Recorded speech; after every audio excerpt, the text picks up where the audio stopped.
Hey guys, fair warning, there are going to be spoilers for Guardians of the Galaxy Volume 3 in this video. So if you have not seen it yet, don't ruin the movie for yourself. Don't do it. Come back later because we're going to talk about the two end credit scenes, the mid credit scene, the end credit scene that are featured and what this could mean for the future. So again, spoiler warning. Now let's dive into it. Okay, guys, so in the mid-credit scene for Guardians of the Galaxy Volume 3, we get introduced to the new Guardians of the Galaxy. Of course, they are led by Rocket, or should I say Rocket Raccoon. He has finally gotten to that position. He's wanted to be the leader for so long. He's called himself the leader, and now he officially is the leader. So we have Rocket Raccoon, and then we have Kraglin, who now has mastered the whistle and mastered the arrow, Yondu's arrow, which in a fantastic moment with Michael Rooker showing up in the film, he was able to do so. And then we have Groot, who is much bigger, more of a grown-up Groot at this point. He's huge. He's bigger than the other Groot that we've had in the past. So it's exciting to see this new version of Groot as well. We have Cosmo. Of course, we have Cosmo, who's fantastic. We have Adam Warlock, who should be no surprise to anyone. I think everyone pretty much expected Adam Warlock to stick around. He's got major ties to the Guardians of the Galaxy in the comic book, so it just makes sense that he is one of the newest members. And then we have another new member, Phyla Vell. Now, this girl was discovered in High Evolutionary's laboratory. We didn't know really much anything about her at all. We see them, load her onto Nowhere, and that's kind of it. And then in the mid-credit scenes, we see her. Rocket calls her Phyla as they are discussing music. And of course, the music that he puts on as they head into battle is very, very meaningful, very, very powerful. It is the first song that we heard in the first Guardians of the Galaxy. So it is very meaningful and emotional after a massive emotional roller coaster of a film. For them to stick this in there, all the tears were flowing again. I had just stopped crying and I was like, come on, James Gunn, why are you doing this to me? The man knows how to make me cry. And so that is our team, right? Because of course we have Nebula and Drax are on Nowhere.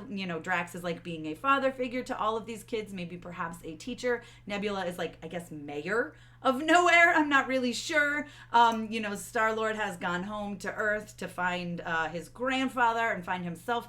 Mantis has gone off to find herself as well, and Gamora went back to the Ravagers. So this Guardians team is very different from the Guardians team that we have known in the past, but it still has some great members, and now we've got some new members, some possible new storylines, should someone other than James Gunn tackle it, because we know James Gunn has moved on to DC. There's probably not going to be doing a Marvel film, at least for a very long while.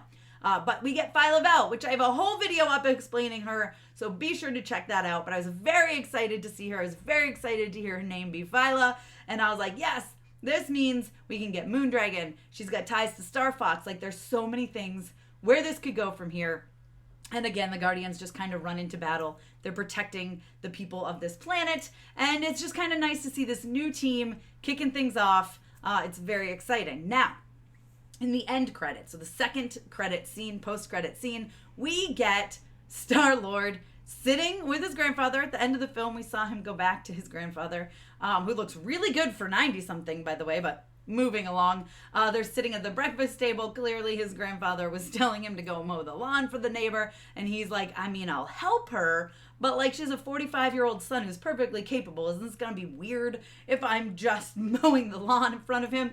Very classic Star-Lord, hilarious moment. His grandfather is reading a newspaper that says on it, alien abduction, Kevin Bacon tells all, which of course is a reference to the Guardians of the Galaxy holiday special, which I found to be absolutely hilarious. And then it ends saying the legendary Star-Lord will return. I'm so excited. I figured Chris Pratt was going to stick around. If there was going to be anybody this film that did, it was going to be him. I'm so excited to see where this goes. Is it going to be some kind of show? Probably not. Is he going to show up in the future of the films? Yes, please. Because listen, all I'm waiting for is Adam Warlock to have some bad tendencies and Magus to show up. Big purple Magus. And maybe they have to fight each other. Maybe Adam has to fight Magus and calls on Star-Lord. Because listen, Star-Lord has such a strong connection to Guardians. He actually leaves the Guardians for a while at one point in the comics and comes back. So with Phyla Vell, Moondragon being on the team, as well as Groot. So listen, who knows?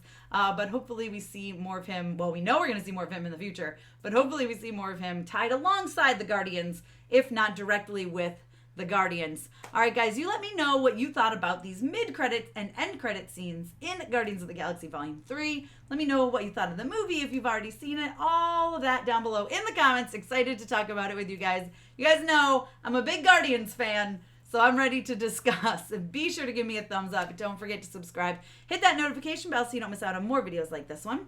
Follow me over on Instagram, Twitter, TikTok, and check me out at MamasGeeky.com. Thanks, guys. I'll see you next time.